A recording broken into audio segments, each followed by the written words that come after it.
Nous avons la Cour internationale de justice. Regardez votre test.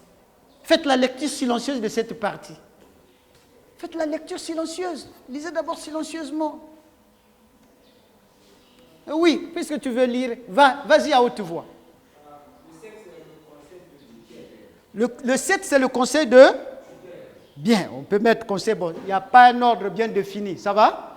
Il n'y a pas un ordre bien défini pour ça. Allons-y, on va parler de la Cour internationale de justice. Allons-y. Fais la lecture. Oui?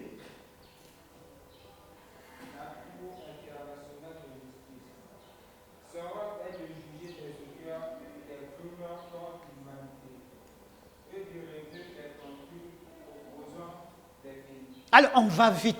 Donne un rôle joué par la Cour internationale de justice. Monsieur, vas-y. Donne un rôle. Son rôle, c'est de juger les auteurs des crimes.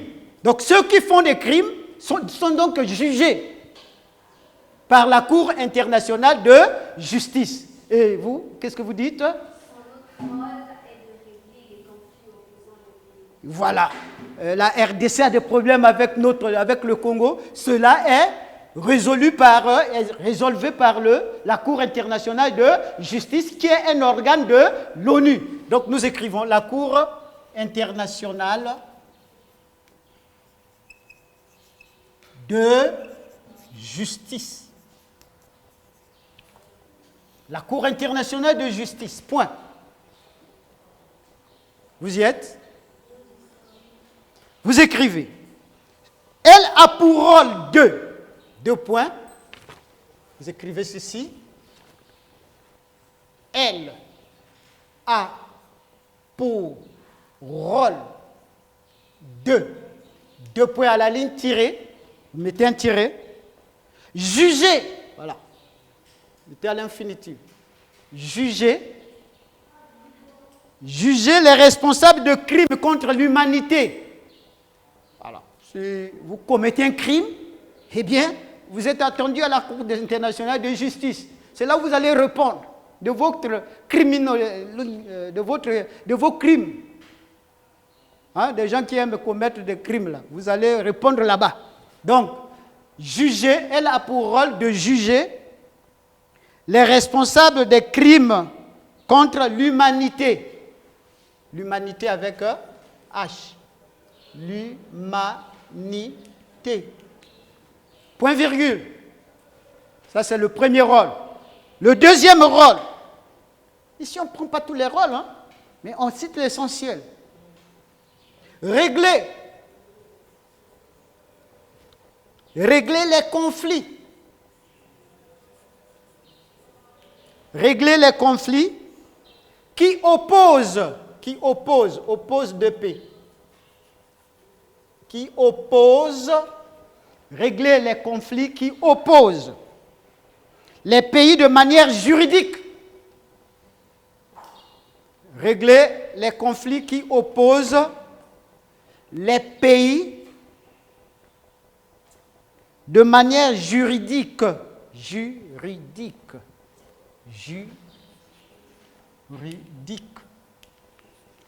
Les conflits qui opposent les pays de manière juridique. Point. Oui. Juridique. Nous parlons de juridique, on parle un peu de la justice. Donc, d'une manière, c'est-à-dire des conflits de façon qui intéresse un peu la justice, c'est un peu tout ça. Donc, il y a des lois juridiques, n'est-ce pas? On vous amène vers une instance comme ça et on juge par rapport aux lois. Ça va? Bien. Bien. Nous sommes ici, on a déjà parlé de la Cour internationale de justice. Il nous reste quoi? Oui? Il nous reste le conseil de tutelle. Donc 6. 6. Le conseil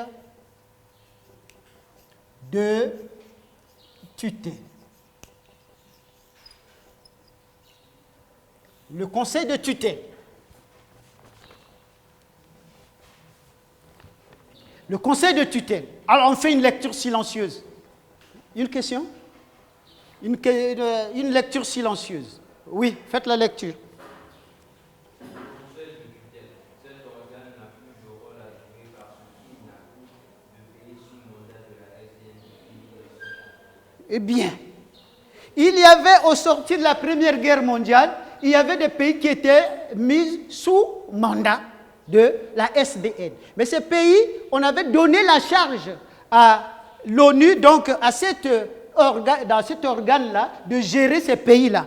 Donc, puisque la SDN n'existait plus, donc ça devait être le conseil de tutelle sous l'ONU qui devait gérer les pays sous mandat. C'est-à-dire, il y avait des problèmes pour ces territoires-là. Par exemple, je peux prendre, par exemple, quand on dit sous mandat, c'est-à-dire ce pays, on a confié ça, par exemple, à l'ONU pour gérer, parce que c'est un pays qui avait des problèmes. Il était sous la tutelle, par exemple, de tous les territoires qui appartenaient à l'Allemagne, n'est-ce pas? Puisque l'Allemagne était jugée responsable de la guerre. Et qu'est-ce qu'on fait? Ces territoires qu'on a pris là devaient être des territoires sous mandat. Est-ce que ça va?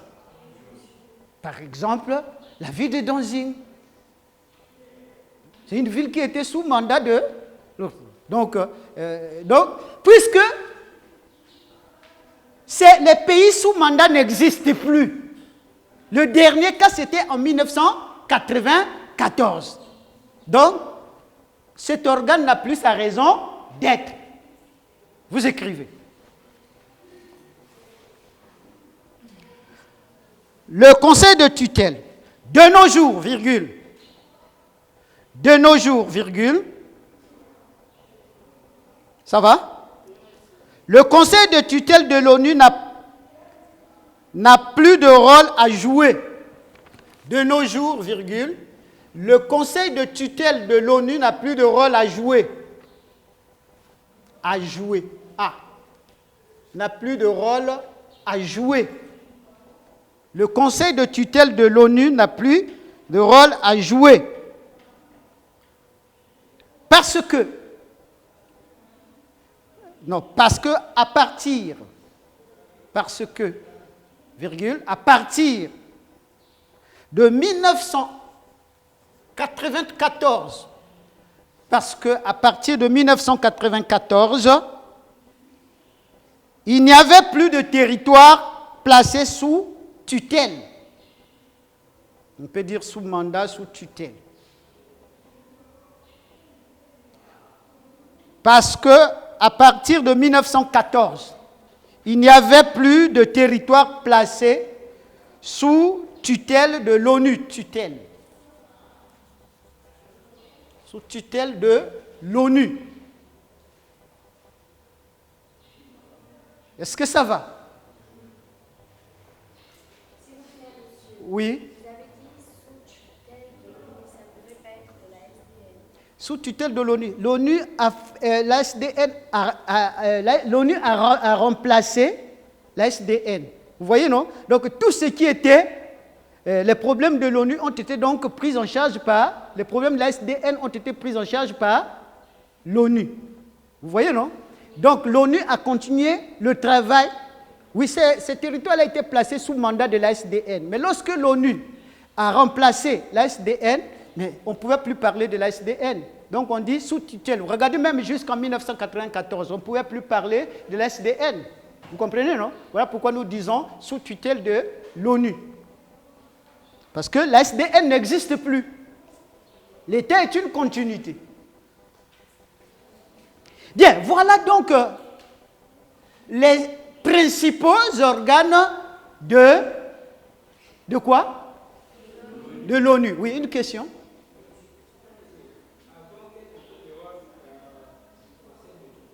Le conseil de tutelle, c'était pour régler les problèmes-là, ces problèmes-là. C'est-à-dire, l'ONU devait régler les situations laissées par cette guerre-là, donc les territoires qui étaient placés sous tutelle. Donc, regardez par exemple, lorsque je ne souhaite pas, lorsqu'un parent vient à peine de mourir, il laisse ses enfants, non? Quand il laisse les enfants, bon, les problèmes que ce type-là a laissés seront résolus par qui? Par les personnes qui sont restées. Donc, la guerre, donc ces territoires-là, laissés sous mandat de la SDN, c'est l'ONU qui devait les résoudre, qui devait finir ces problèmes-là.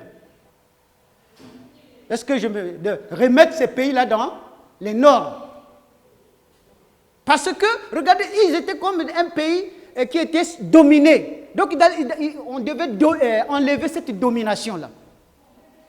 Placé sous quelqu'un, ça veut dire que ce pays-là a été placé sous un autre pays. Est-ce qu'il devait continuer toujours à être dominé comme ça? Non. Donc il fallait balayer tout ça parce que un des principes de l'ONU, c'est l'égalité des quoi? Des peuples. Donc on ne pouvait plus accepter qu'un peuple soit dominé. Est-ce que ça va?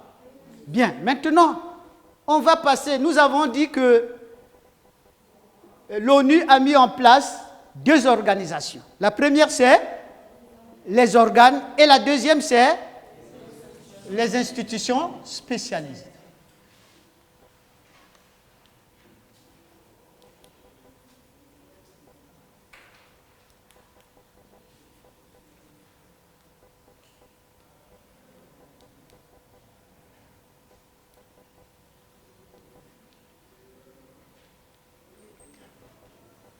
Bon, rapidement. Vous prenez votre test, vous regardez les institutions spécialisées de l'ONU. Vous regardez les institutions spécialisées de l'ONU, ça va? Alors faites la lecture silencieuse.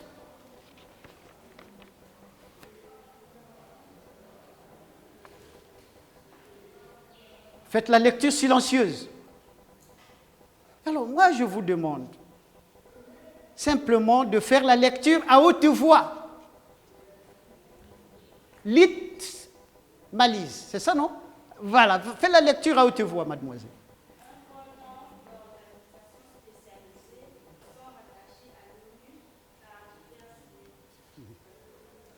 Très bien. Regardez là, regardez toujours votre texte. Que signifie OMS?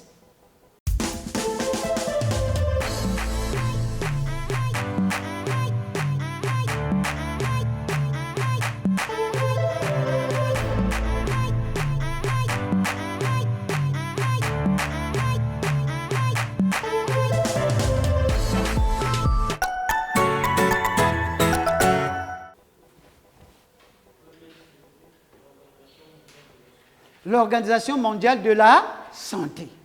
Ça va? Son rôle, c'est quoi? Quel est le rôle de... Oui?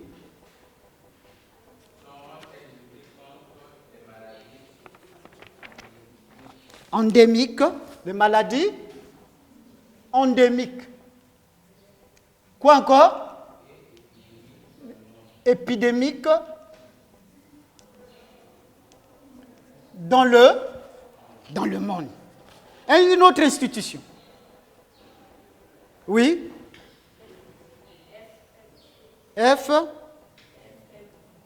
FMI. Vous avez oublié FMI? C'est quoi FMI? Oui? Le Fonds monétaire international. Son rôle?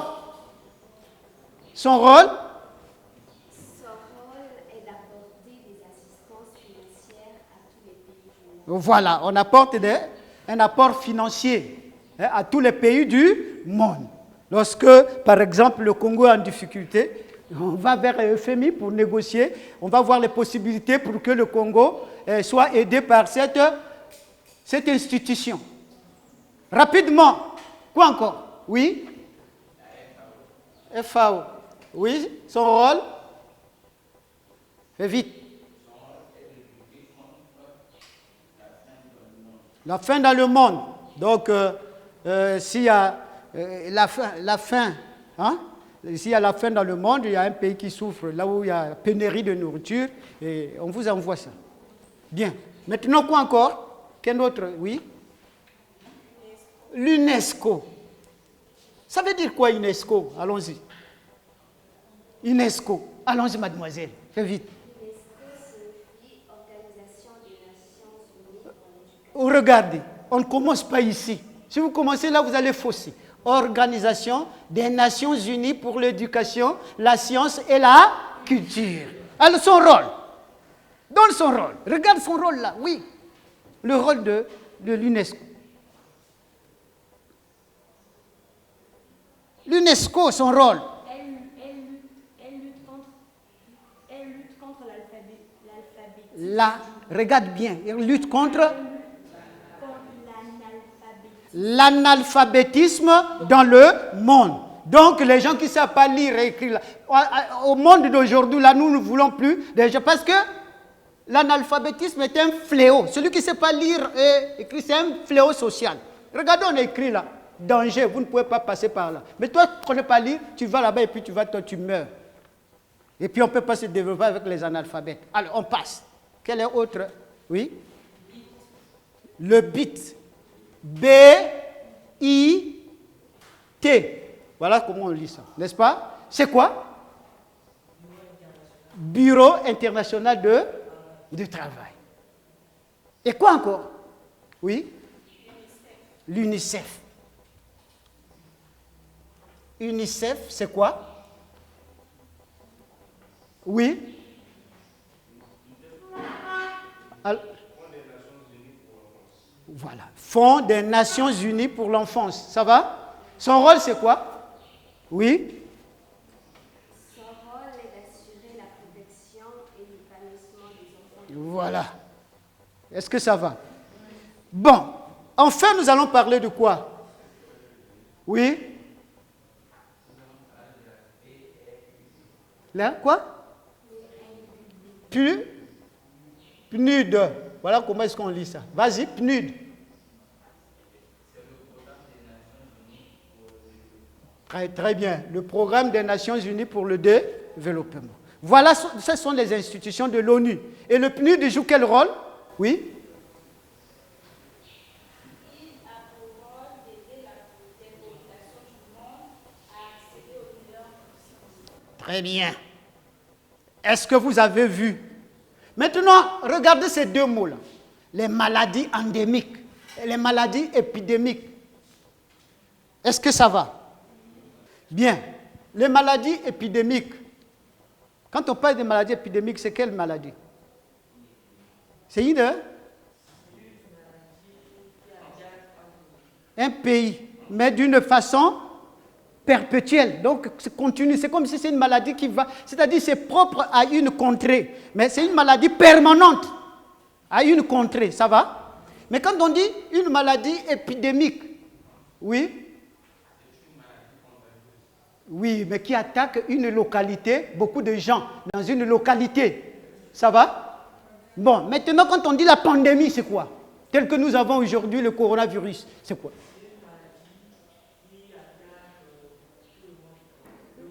Le monde entier qui fait beaucoup de victimes, tel que nous avons le coronavirus. Alors, vous prenez votre cahier. Quelques institutions spécialisées de l'ONU sont. Quelques institutions spécialisées de l'ONU sont. Quelques institutions, et effectivement les institutions aussi sont des organisations mises en place par l'ONU pour bien travailler, n'est-ce pas? Alors donc, les quelques institutions spécialisées de l'ONU sont. Nous avons l'OMS. Bon, écrivez OMS. Les quelques institutions spécialisées de l'ONU sont OMS, FMI, FAO, UNESCO, BIT, UNICEF, PNUD. On a pris un échantillon parce qu'il y en a beaucoup. Faisons vite.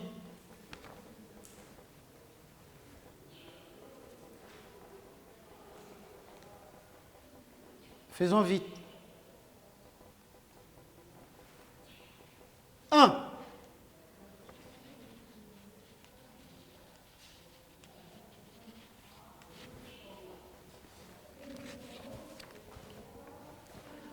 OMS. On va expliquer que veut dire OMS, n'est-ce pas? Nous avons dit c'est quoi? Écrivez cela. OMS, point virgule, Organisation mondiale de la santé.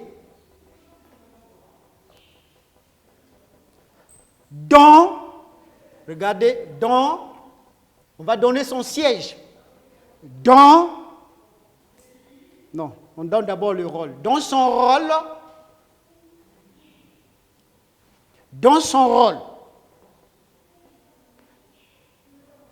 OMS, Organisation mondiale de la santé, dont son rôle est de lutter contre quoi? Oui? Les maladies endémiques et très bien dans le monde. Son rôle est de lutter contre les maladies endémiques et épidémiques dans le monde. Alors, son siège est où? Le siège de... Oui? Son siège se trouve à Genève, en Suisse. Vous écrivez. Son siège se trouve à Genève, et Genève se trouve en Suisse. Donc, son siège se trouve à Genève, entre parenthèses, Suisse. Son siège se trouve à Genève, entre parenthèses, Suisse. Donc en Suisse. Je vais même mettre ici en Suisse si vous voulez. En Suisse. Point. Ça va? Pour la zone d'Afrique, le siège se trouve où? Ah, oui. À Brazzaville. Vous voyez, non? Le siège de l'OMS se trouve ici chez nous, à Brazzaville. Est-ce que ça va? Bien. Alors, vous mettez un point. Pour la zone d'Afrique, virgule. Pour la zone d'Afrique, virgule. Pour la zone d'Afrique, virgule. Le siège de l'OMS, le siège de l'OMS,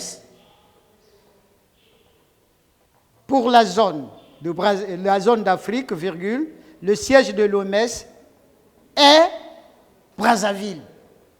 Le siège de l'OMS est Brazzaville, entre parenthèses, au Congo. Le siège de l'OMS est Brazzaville, entre parenthèses, au Congo.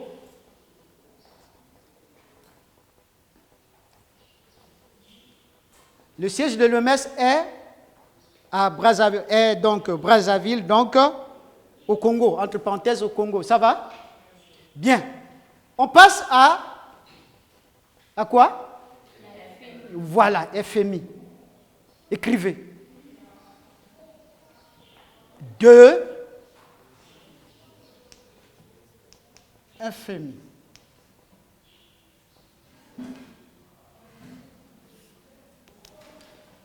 FMI. On va définir que veut dire FMI. Allons-y. Oui? Fonds monétaire international. Alors, ce fonds-là avec S, quand il s'agit de l'argent. Mais le fonds comme ça, c'est quand il s'agit de fonds d'un récipient. Ça va? Donc, nous mettons 2 points. Non, nous mettons point virgule. Vous mettez FMI, point virgule. Fonds monétaire international. Fonds avec S, monétaire. Monétaire. Le Fonds monétaire, non, ne mettons pas S. Le Fonds monétaire international. International. Le Fonds monétaire international, point. Fonds monétaire international. On va donner son rôle. Quel rôle joue-t-il? Le rôle, oui. Son rôle est d'apporter des assistances financières à tous les pays. Voilà. Vous voulez de l'aide sur le plan financier? C'est le FMI, oui. Monétaire, on veut parler de l'argent, la monnaie. Ça vient du mot monnaie. Ça va? Et voilà. Donc, quand on parle de monnaie, on voit capitaux, l'argent. Ça va? Oh oui. Quand vous n'avez pas d'argent, vous allez chercher, parce que l'argent sert à résoudre, à faire développer un pays. Donc, vous allez voir qui? Une institution qui a habilité de résoudre ces problèmes-là, le Fonds monétaire international. Vous écrivez, nous avons donc dit, c'est le Fonds monétaire international. Alors vous écrivez son rôle est d'apporter. Son rôle est d'apporter. Son rôle est d'apporter des assistances, parce que ce n'est pas une seule assistance, des assistances. On vous assiste sur le plan financier, sur le plan d'argent. Des assistances financières.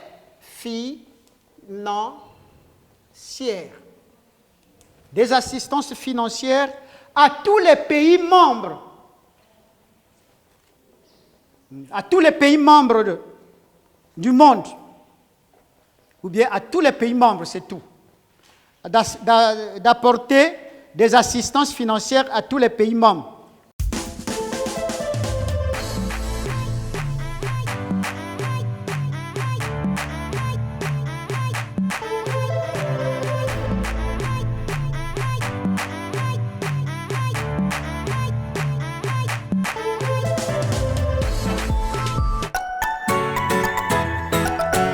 Point 3.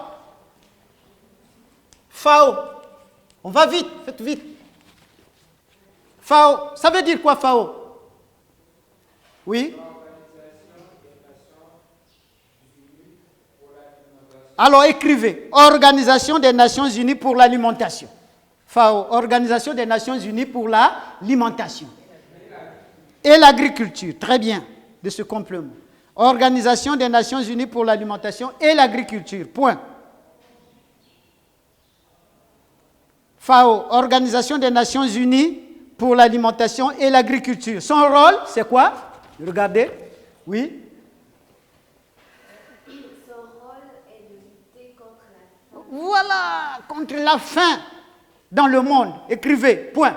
Donc, Organisation des Nations Unies pour l'alimentation et l'agriculture. Point. Son rôle est de lutter contre la faim dans le monde. Son rôle est de lutter contre la faim dans le monde. 4. On va vite. UNESCO. UNESCO. Point virgule. On va commencer par ici. On avait déjà dit ça. Oui, allons-y.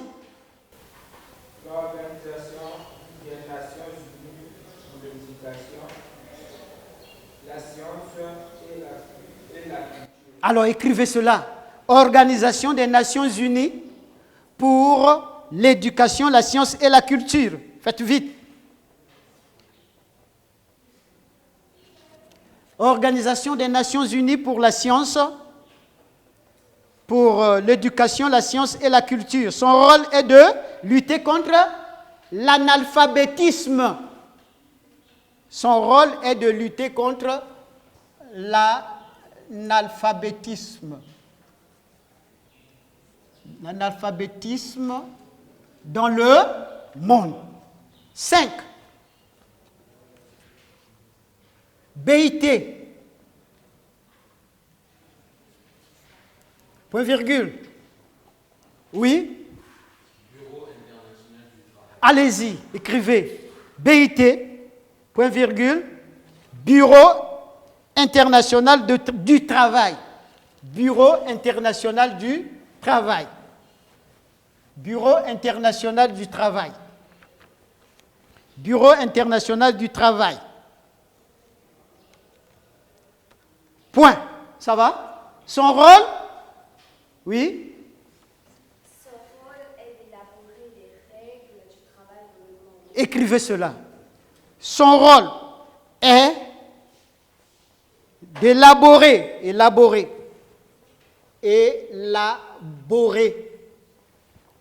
Son rôle est d'élaborer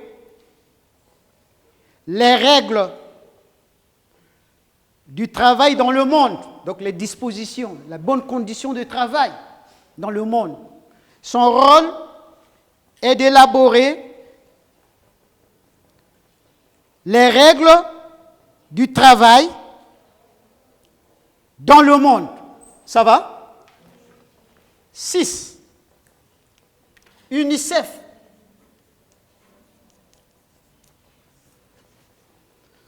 Est-ce que ça va? Oui, allons-y. Voilà, Fonds des Nations Unies pour l'enfance. Faites vite. Oui, son rôle?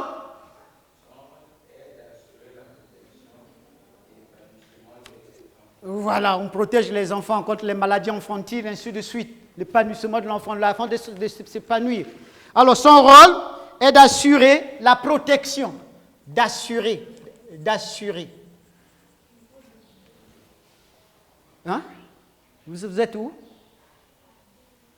Hein? Par là où tu vois. Du BIT.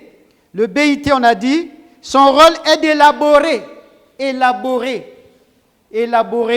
les règles du travail dans le monde. Son rôle est d'élaborer les règles du travail dans le monde. Maintenant, l'UNICEF, nous avons dit Fonds des Nations Unies pour l'enfance. Vous y êtes? Son rôle est d'assurer la protection et l'épanouissement. L'épanouissement des enfants. D'accord. Son rôle est d'assurer la protection et l'épanouissement des enfants dans le monde. Et enfin, 7, PNUD. Allons-y, faites vite, oui. Écrivez cela, Programme des Nations Unies pour le développement. Programme des Nations Unies pour le développement. Programme des Nations Unies pour le développement. Programme des Nations Unies pour... Oui, vas-y, le rôle.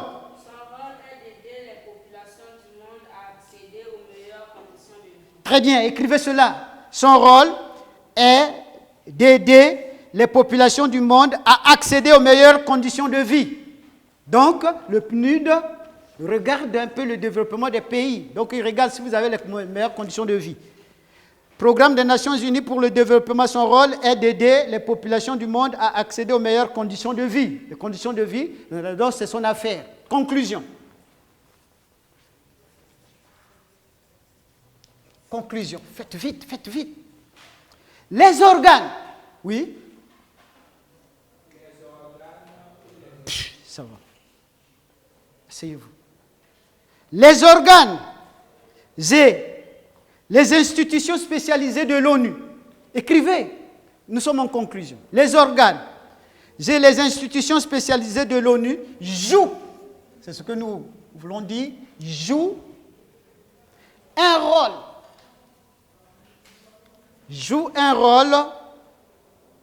important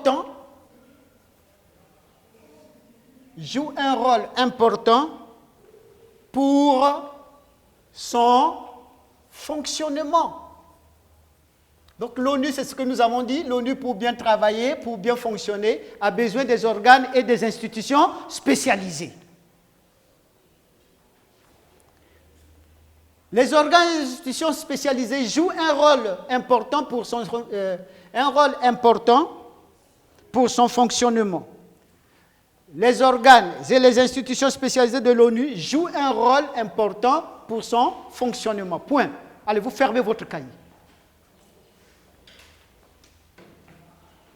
Non, vous prenez, je vous donne, puisque nous sommes dans une période exceptionnelle, donc je vous donne un travail à faire à la maison. Et ce travail-là, nous allons corriger ça prochainement. Est-ce que vous comprenez, les enfants? Oui, monsieur. Bien. Allons, vous prenez rapidement ces questions. Question.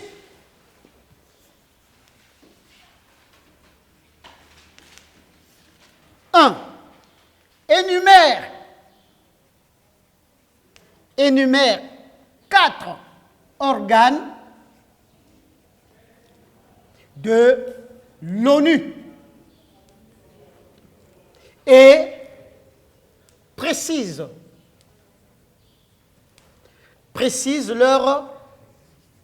leur rôle. Point. 2. Nomme l'organe le plus important. Le plus important de l'ONU. Et justifie ta réponse. 3. Donne le nom et la nationalité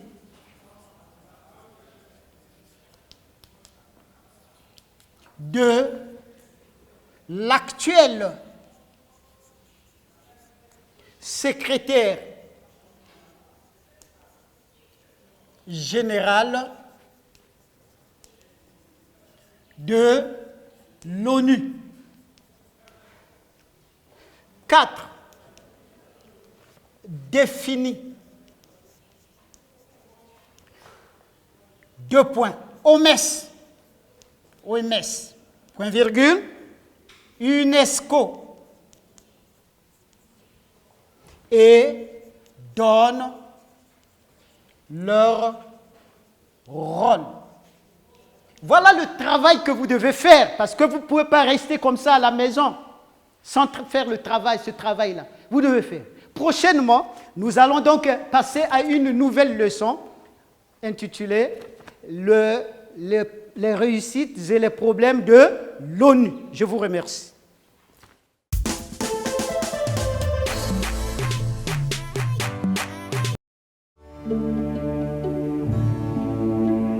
Chers parents, chers élèves du préscolaire, primaire, collège et lycée, chers apprenants des centres d'alphabétisation et de rescolarisation, ce message vous concerne.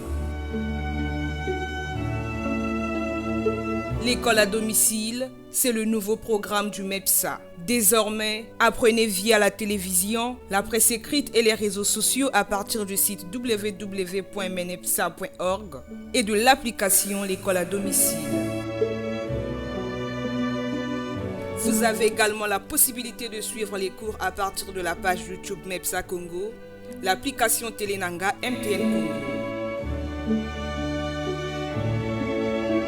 À la télévision, les cours seront diffusés chaque jour de 8h à 14h et au quotidien dans les dépêches de Brazzaville.